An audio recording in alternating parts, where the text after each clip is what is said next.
Area of rectangles and squares.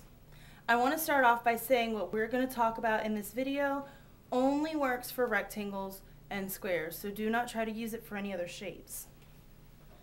Let's start off by talking about what is area. Area is how much a flat object takes up.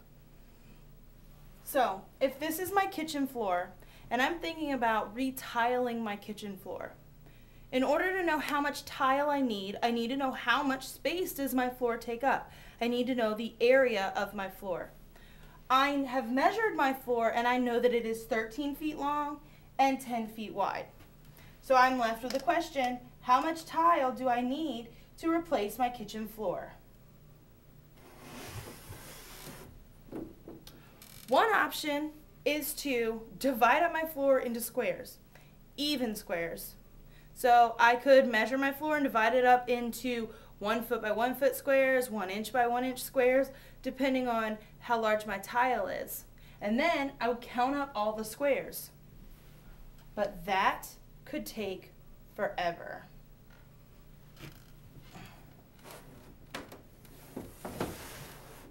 So the much simpler way is to use a formula. The formula for the area of squares and rectangles is length times width equals, sorry I made a mistake, equals A for area. Okay, length times width equals A, and I can shorten that to L times W equals A. So let's take a look back at my kitchen floor.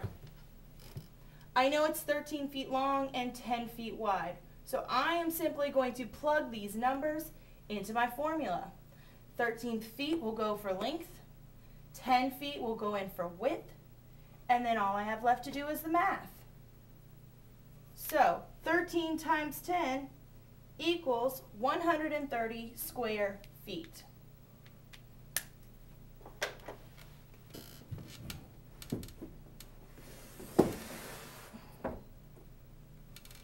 Let's do some. Okay, I've got another rectangle, 5 feet by 3 feet.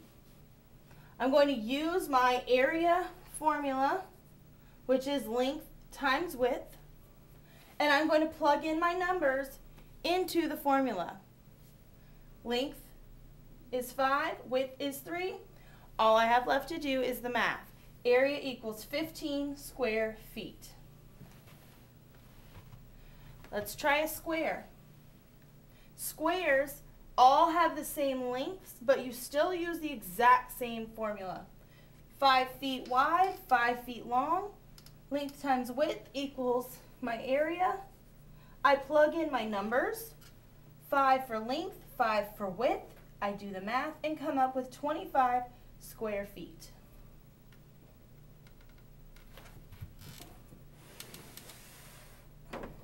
Stop. Don't forget, area is a measurement. Just like with perimeter, you always have to make sure you have a unit of measurement at the end of your answer. With area, your unit of measurement is a little bit special because area is calculated in squares.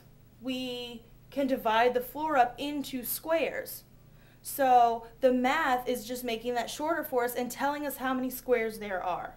So when we do length of 5 times length of 3 and multiply that together, that tells us that there are 15 squares in that area.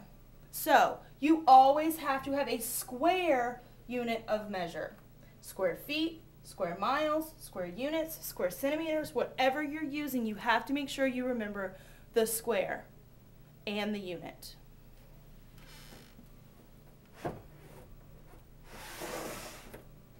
Here's a few problems for you to try and have ready for tomorrow. Make sure you do not forget your unit of measure.